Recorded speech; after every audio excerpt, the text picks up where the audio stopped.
ये वाला वीडियो शायद आपको पूरा देखना चाहिए। ओवर थिंकिंग, अत्यधिक सोचने वाली बीमारी, जो कि ऑफिशियली तो बीमारी नहीं है पर वो एक बीमारी है। हाँ, मैं जानती हूँ काफ़ी दिनों से मैंने मेंटल हेल्थ के ऊपर कुछ वीडियोस नहीं बनाए हैं और मुझे बहुत खुशी हुई कि आप में से कई लोगों ने मुझे पूछा कि मैंने वो वीडियोस क्यों नहीं बनाए। और मैं ये भी जानती हूँ कि पिछले कुछ हफ्तों में मैं अपने थोड़े ट्रैवल के वीडियोस ज़्यादा बना रही थी, पर इसका मतलब ये बिल्कुल नहीं है कि अब मैं मेंटल हेल्थ पे कोई वीडियोस नहीं बनाऊंगी। एक्चुअली इस इन्फॉर्मेशन को निकालने में बहुत टाइम लगता है। मैं सिर्फ गूगल नहीं करती, मैं बहुत सारे डॉक्टर्स के पास जाती हूँ, उनसे मिलती हूँ, इसलिए इसमें हफ्ते लग जाते हैं। और अगर आप मुझे इस काम में सपोर्ट करना चाहते हैं तो सब्सक्राइब ज़रूर करिएगा। और हाल फिलहाल आज के वीडियो में मैं बात करने वाली हूँ ओवर थिंकिंग की समस्या पे। ओवर थिंकिंग जो टॉपिक है, इस पे मुझे ज़्यादा लोगों ने वीडियो बनाने को कहा। इतना वीडियो रिक्वेस्ट डिप्रेशन के लिए भी नहीं थी, एंजाइटी के लिए भी नहीं थी, जितनी ओवर थिंकिंग के लिए थी। और इसलिए मैं आज का वीडियो लेकर आ गई हूँ।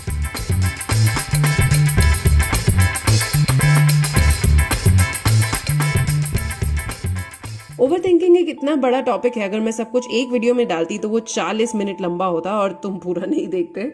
इसलिए मैंने 5 वीडियो बनाए हैं इस पर। एक सीरीज है और हर वीडियो में एक नया तरीका है ओवर थिंकिंग से लड़ने का। तो आज के वीडियो में मैं तुम्हें बताऊंगी पहला तरीका, और अगर ये काम ना करे तो बाकी तरीके हैं। शुरू करें। हम सबके अंदर एक अंधेरा रहता है। ये अंधेरा हमें बार बार ढूंढ लेता है। हम कितनी भी कोशिश करें, इससे कितना भी दूर भागें, ये हमें ढूंढ लेता है। पर ये अंधेरा आता कहां से? हमसे, हमारे दिमाग से। पर एक सेकंड, दिमाग उतनी बुरी चीज भी नहीं है। दिमाग एक बहुत ही शानदार मशीन की तरह है और इस मशीन का मेन काम था सोचना, यानी कि थिंकिंग। पर क्या होता है अगर कोई मशीन कुछ ज्यादा काम कर ले? हमारा दिमाग भी ज्यादा सोच लेने पर खराब हो जाता है और फिर ऐसा लगता है कि इस मशीन के सारे स्क्रू ढीले पड़ गए हों। तो बड़े सारे फिलोसोफर्स और ज्ञानी लोगों ने सोचा कि इस ओवर थिंकिंग का क्या किया जाए। ये जो हमारे अंदर इतना अंधेरा है, इसको निकाला कैसे जाए? पर इतनी सदियां बीत गई, उन्हें कभी कोई एक जवाब मिला ही नहीं। और इसीलिए हम आज भी शायद ओवर थिंकिंग कर रहे हैं।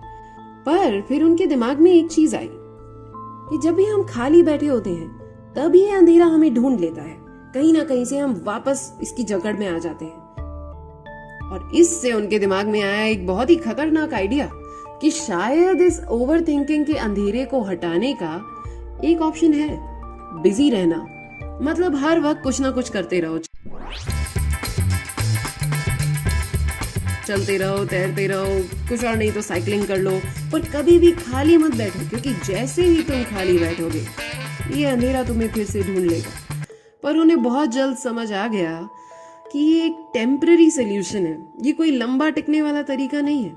क्योंकि जिंदगी में तुम चाहे कितने भी बिजी हो, एक ना एक मौका तो ऐसा आएगा ही जब तुम बैठोगे, और जब तुम बैठोगे ये ओवर थिंकिंग तुम्हें फिर से ढूंढ लेगी। पर ऐसा तभी होगा अगर तब तक तुमने इसका परमानेंट सोल्यूशन नहीं ढूंढा है। हाँ, ओवर थिंकिंग का परमानेंट सोल्यूशन भी है, पर इसके पहले सोल्यूशन पे जाने से पहले हमें ये सोचना चाहिए कि हम इतना सोचते ही क्यों हैं। मतलब जड़ से इसको उखाड़ते हैं ना। ये जो हमारी ब्रेन नाम की मशीन है, ये मशीन बड़ी कमाल की है। ये पूरे टाइम काम करती रहती है और इसका मेन काम क्या है? सोचना। पर मजे की बात यह है कि ये पूरे टाइम सोचती नहीं है। इस मशीन में 2 पार्ट हैं। एक पार्ट जो प्रैक्टिकल है, जो सोचता है, और दूसरा पार्ट जो इमोशनल है, जो महसूस करता है। इस पार्ट को तुम हार्ट या फिर दिल भी कहते हो। ये जो दिल वाला पार्ट है ना, ये बड़ा सेंसिटिव होता है और ये आसानी से टूट भी सकता है। तुम्हारी पूरी लाइफ ये जो तुम्हारा प्रैक्टिकल साइड ऑफ ब्रेन है, ये कोशिश करता है कि तुम्हारे दिल को कैसे संभाला जाए, टूटने से कैसे बचाया जाए। पर प्रॉब्लम ये है कि जो प्रैक्टिकल साइड है उसे सिर्फ एक चीज आती है, सोचना। तो वो इस एक चीज को लेकर निकल जाती है तुम्हारे दिल को बचाने, और इस कोशिश में वो बहुत ज्यादा सोच लेती है।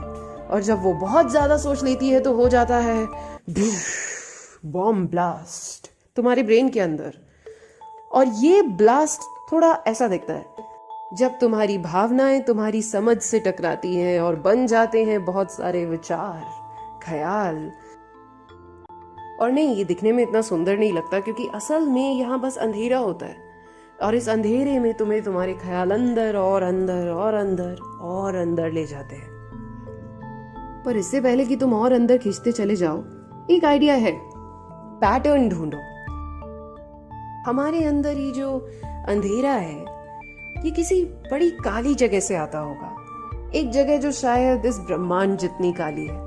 और जैसे इस ब्रह्मांड में इतने तारे हैं, इतने ग्रह हैं, हमारे दिमाग में भी तारे और ग्रह हैं, ख्यालों के तारे और भावनाओं के ग्रह।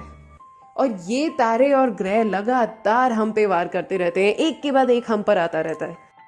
और फिर हम में इतनी भी एनर्जी नहीं बचती कि हम कोशिश करें अपने दिमाग को कंट्रोल करने की।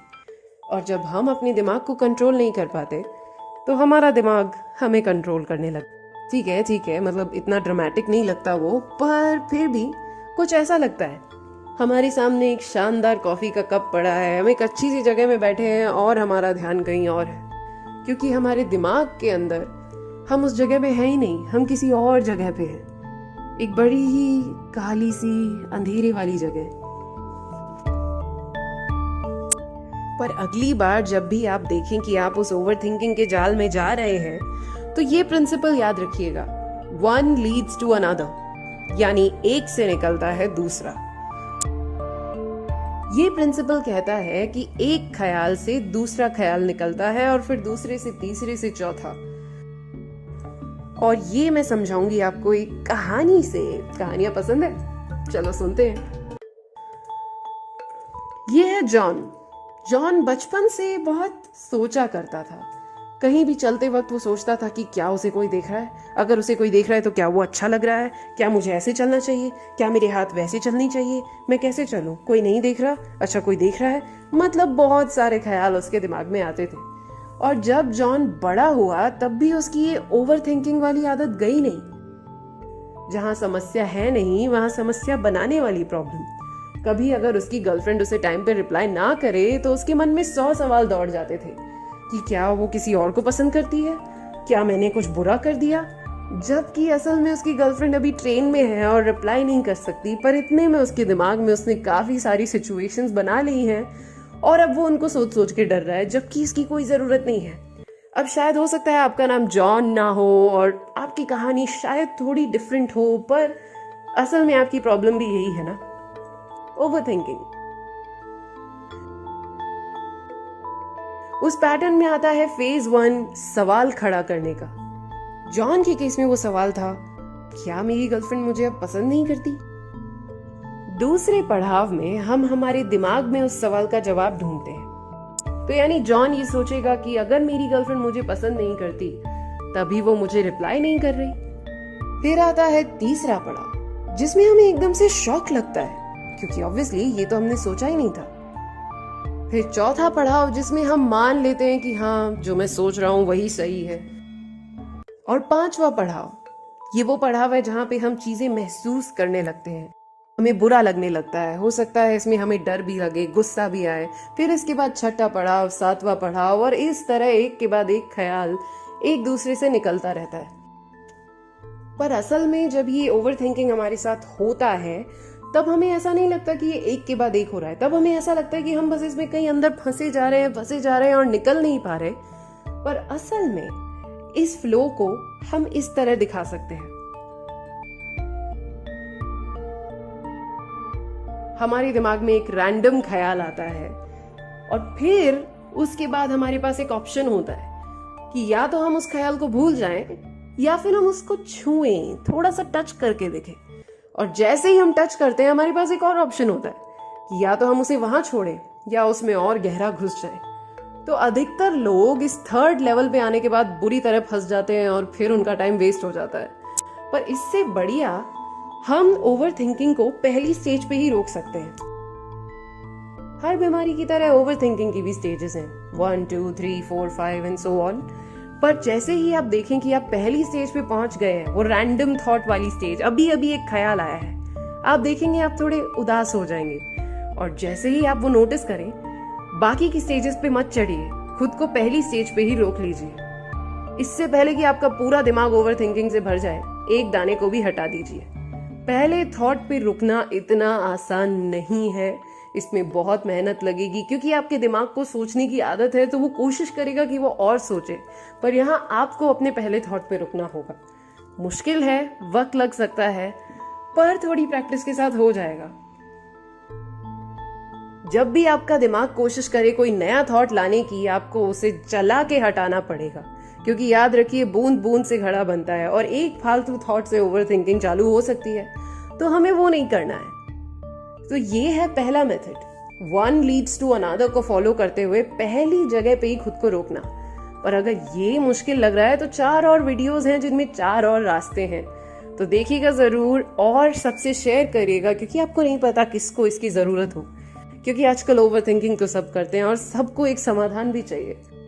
और अगर आप बाकी के मेथड्स भी ट्राई करना चाहते हैं तो सब्सक्राइब कीजिएगा, ताकि जैसे ही वो आए आपको पता चल जाए।